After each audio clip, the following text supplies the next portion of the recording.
Bonjour mes amis, c'est Amaria la poétesse. Aujourd'hui, je vous fais la conférence du 25 septembre 2022 que je n'ai pas faite à cause d'un piratage sur mon ordinateur qui a été en mauvais état. Alors aujourd'hui, je vous fais cette conférence avec joie et bonheur pour tous mes amis harkis et anciens combattants des Pieds Noirs et même juifs. Moi, la poétesse arlésienne, enfant de rapatriés, dont mon père était l'ami du Machaga Boualam à Mastibert, responsable de la communauté des Harkis, que j'ai connu, je lui rends un grand hommage à ce grand homme de naissance bourgeoise et à ces valeureux soldats qui ont servi notre patrie, la France.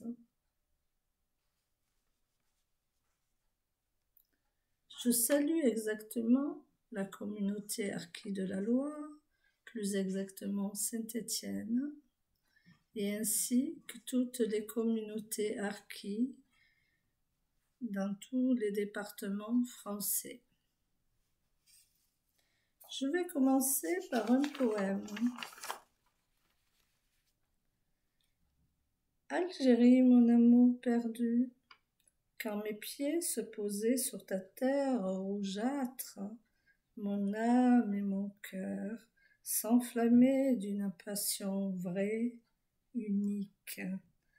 Ton paysage verdâtre, ensoleillé, rendait mon cœur et mon âme, mon esprit engourdi d'amour. Ta ville de l'Ouest, plus exactement Tlemcen, ville de lumière, dont un passé ou autant de passages historiques. Si elle pouvait raconter son histoire, chaque recoin de ta terre parle en me voyant. Notre séparation me meurtrit. Je suis en manque de toi. Te voir, te toucher, toucher ta terre, profiter de ta mer, ton soleil me manque. Je n'ai que mes yeux pour pleurer. Mes souvenirs que je conserve dans ma tête, qui est une boîte à secrets. Mais mon âme et mon cœur ne t'oublieront jamais. L'Algérie paradisiaque de mes origines, avec toutes les richesses naturelles, très riche en histoire. Si je commençais par le début. Revenons à des décennies en arrière, l'histoire de l'Algérie s'insère dans l'histoire la plus large du Maghreb et remonte à des millénaires. Remontons le cours de l'histoire. À l'ère préhistorique, il y a eu plusieurs civilisations. Les paléolithiques, qui sont les premiers berceaux de l'humanité, dont plusieurs sites ont été découverts dans le Sahara, qui était moins sec, où s'étendaient de vraies savanes. Au nord du pays, de nombreux sites paléolithiques inférieurs, comme à El Hamesh, près de Sétif. Les plus anciens restent d'hominidés en Afrique du Nord, qui ont été attestés. Le site le plus ancien archéologique d'Afrique du Nord. L'âge des vestiges est évalué par archéomagnétisme. L'âge à 1 d'années coïncide avec la période présumée de l'Homo homidis. Dans l'Antiquité, le territoire algérien connaît la formation des royaumes humides avant de passer sous la domination des Romains, des Vandales, des Byzantins, des principaux berbères indépendants.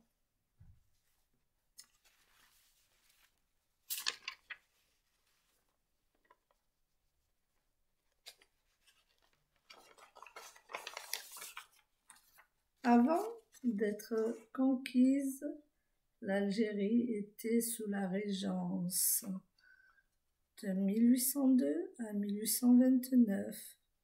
Il y a eu la situation au royaume de France, puis la guerre d'Algérie éclata de 1827 à 1830.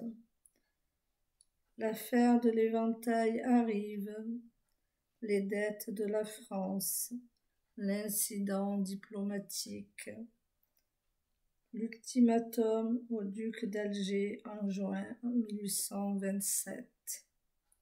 Le blocus maritime d'Alger de 1827 à 1830.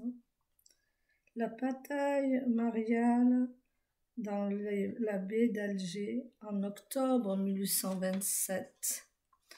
Le massacre des marins de la frégate française de la duchesse de Berry.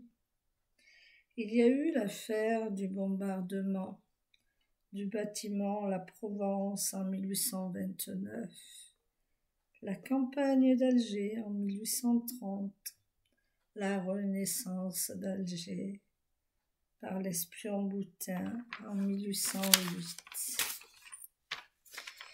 Je vous ferai une vidéo plus explicite sur la création de l'Algérie. Je vous ai fait un petit historique.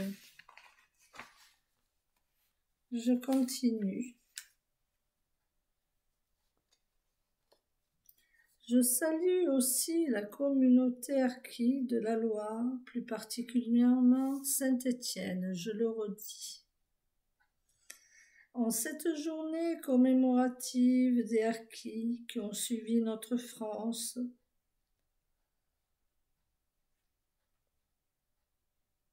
en mars 1962, les accords d'Évian sont signés. Les Français quittent alors l'Algérie et abandonnent les harkis. Nombreux d'entre eux sont considérés comme des traîtres. Ils sont torturés et exécutés par milliers.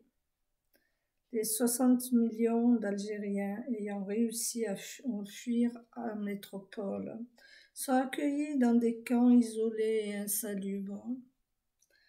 Le Bachaga Saïd Boualam, fils d'une ancienne famille de notables de Beni Boudouane, dans le département de Beaune, gradé capitaine pendant la Seconde Guerre mondiale, décoré par la Croix de guerre, Croix du combattant et de la valeur militaire, responsable de l'Ouarsénie, de l'Arcade de la région, sous la responsabilité de l'ex-colonel Jean Garde, membre de l'OAS. Durant les combats, il perd 17 membres de sa famille, dont un de ses fils, Abdelkader. En 1945, il devient caïd du douar des Beni Boudouane. Il se rallie au général de Gaulle en 1958. Devient député à Orléansville, c'est-à-dire la ville de Chlef, sur la liste d'UNIR, Union nationale pour l'intégration et le renouveau. Il siège aussi à l'EAS, puis du regroupement national de l'unité de la République. En 1959, il est maire de Beni Boudouane. et conseiller général d'Orléansville. En 1960, il préside la création du Front algérien français, le FAF. Rapatrié d'Algérie le 18 mai 1962, avec une maigre partie des harkis et sa famille. Il se retire à Mastibert, à 18 km d'Arles. Il est nommé à la Commission nationale chargée de l'étude des problèmes des Français musulmans de France en 1979. Il meurt le 8 février 1982. Un de ses fils prend la succession et quand il décède, c'est M. Gelfoud Kader, que je connais bien, qui prend la relève.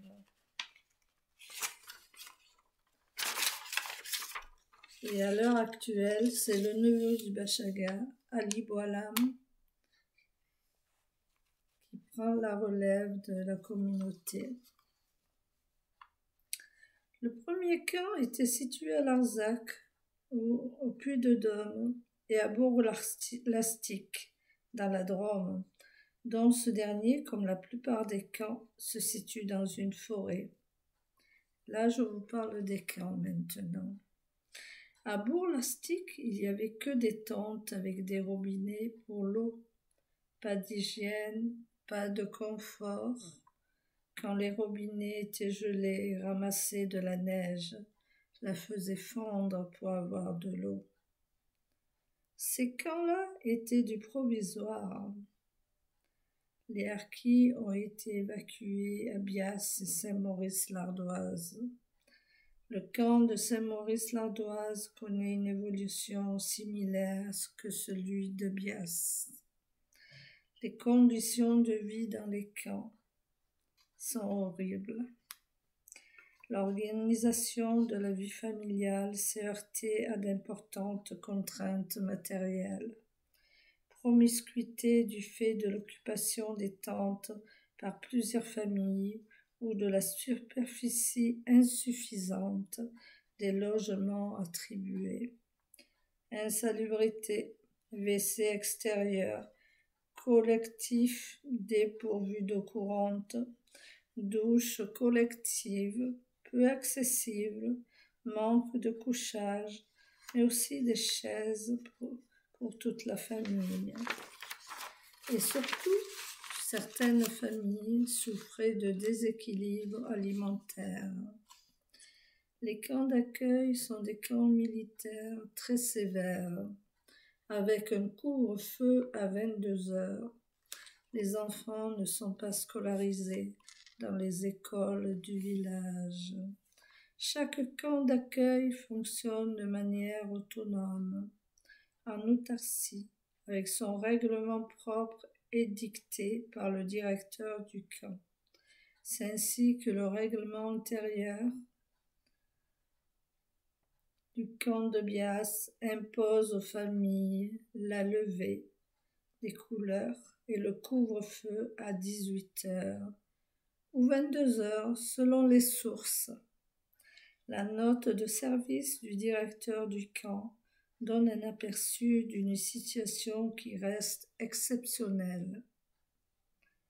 L'administration contrôle également les courriers, les colis qui sont ouverts. L'usage des douches est aussi réglementé, limité à 1 fois par semaine et facturé à 0,08 €. Fermeture progressive et définitive des camps, reclassement, dispersion. Assez rapidement, certains anciens harkis ont pu s'établir à l'extérieur de ces camps, soit pour aller vers d'autres structures encadrées, les hameaux du Forest, soit pour s'établir en dehors de toute structure.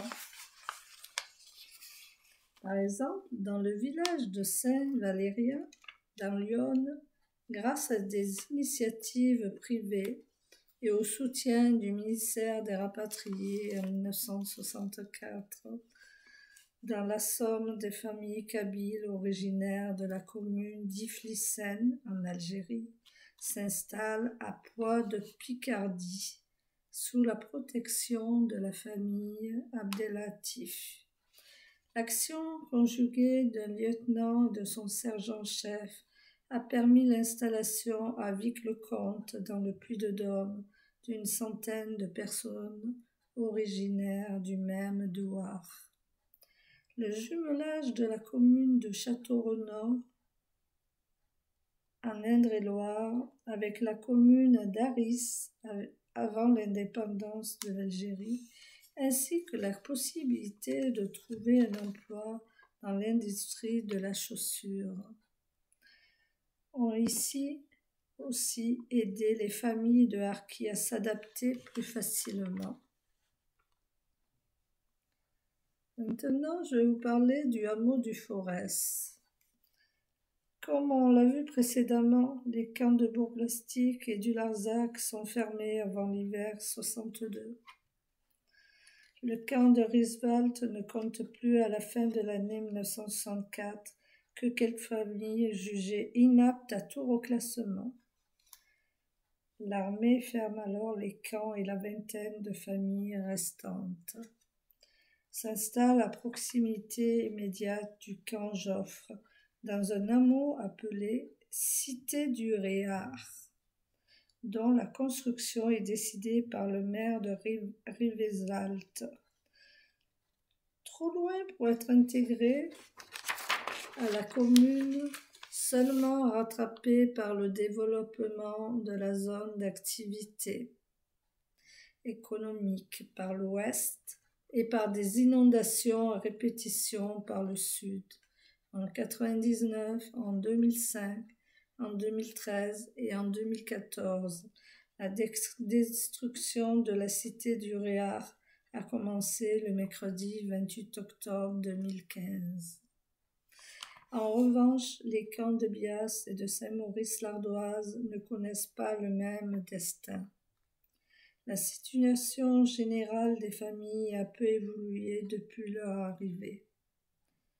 La discipline, le pouvoir hiérarchisé, la promiscuité entre les résidents, l'insalubrité des logements, la précarité sanitaire, sociale et économique sont des facteurs qui conduisent les jeunes de ces deux camps et des hameaux forestiers à une révolte en 1975. À Saint-Maurice-l'Ardoise, la crise est telle que le directeur du cabinet du préfet du Gard propose dans son rapport adressé le 23 mai à la direction de la population et des migrations de relever de ses fonctions l'ensemble de l'administration européenne de la cité. Dans ce contexte, les conseils des ministres du 6 août 1975 prend la décision de fermer les camps et l'hameau de Forest. Cependant, si la tutelle administrative disparaît, toutes les familles de harkis ne quittent pas les lieux d'accueil et ces structures subsistent après 1975. À Saint-Maurice-l'Ardoise, un dispositif d'aide à la recherche de logements mis en place par la DDAS permet à des familles de quitter le camp de 1975 à 1976. Le reclassement des dernières familles se déroule à un rythme inégal. Malgré les dispositifs mis en place, le programme des relogements n'atteint pas ses objectifs.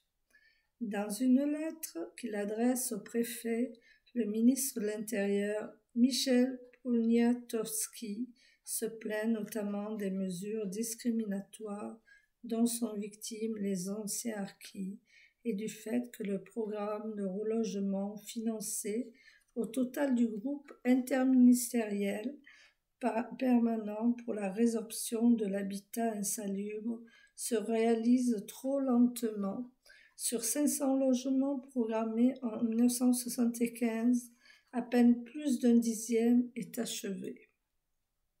À la difficulté d'être relogé s'ajoute pour les familles la difficulté de s'adapter à un environnement social, économique et culturel qui leur est étranger du fait de leur long isolement.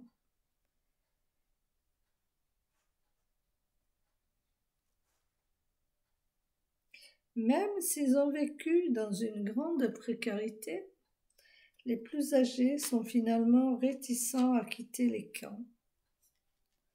Ayant vécu depuis leur rapatriement pour certains, ou depuis leur naissance pour d'autres, dans un monde clos et isolé, les jeunes aussi parviennent difficilement à s'adapter à l'extérieur.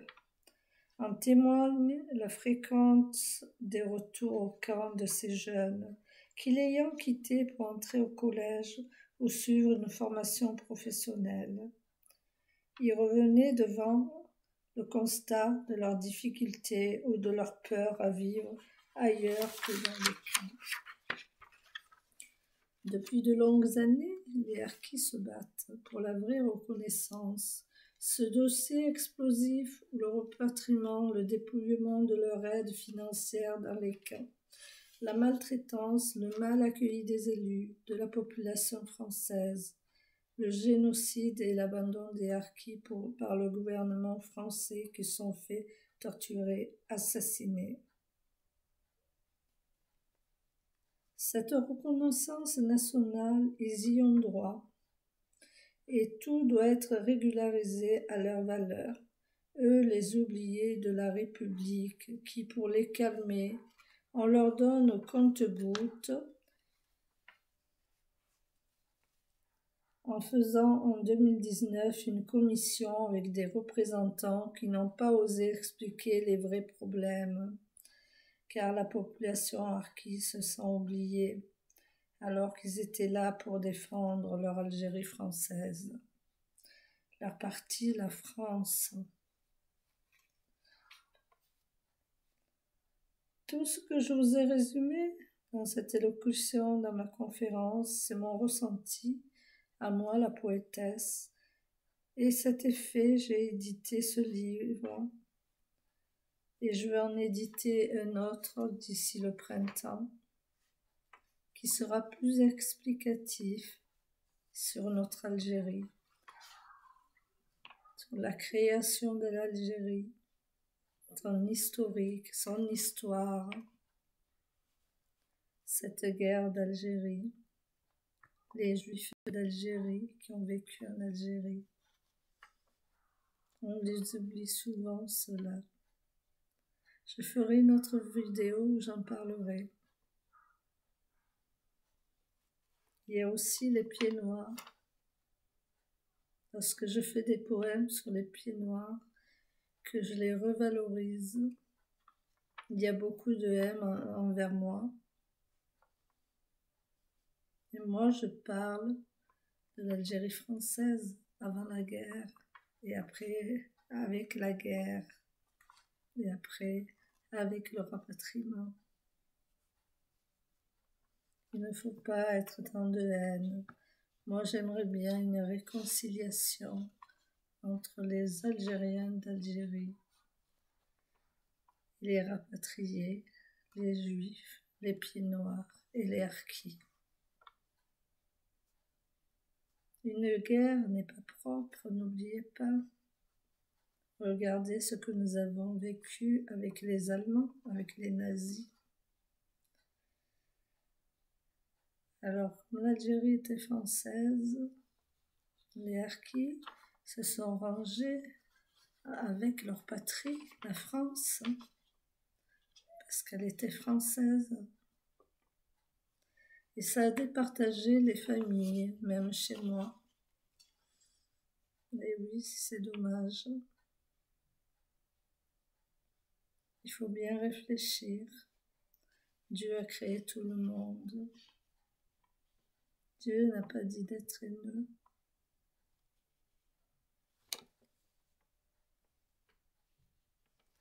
Je ferai sûrement une exposition. Si Monsieur le maire Gaël Perdriau me donne une salle Parce que depuis que je suis arrivée à Saint-Étienne, Gaël Perdriau me fait des barrages. J'espère qu'il va démissionner pour que nous ayons un autre maire qui aide les harkis, qui les aide vraiment. Pas rien qui va aux commémorations, qui serre les mains. On en a marre des élus qui nous serrent les mains, à nous les rapatrier et à nous les harkis.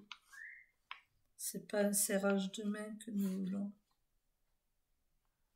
C'est une aide, une vraie reconnaissance. Je lance un appel à M. Emmanuel Macron, à Brigitte Macron, de nous aider, de mettre un ministre qui fait vraiment son travail, qui étudie profondément la situation harkie. Il n'y a pas que ceux qui ont vécu dans les camps, il y a les autres. Vous les abandonnez, vous les considérez comment? Des pouilleux? Alors je vous laisse un appel, je lance un appel en cette fin d'année de nous aider. Une vraie aide, pas rien que donner à certains par préférence. Voilà mes amis, ma conférence est terminée. J'espère qu'elle vous a plu. Et à bientôt!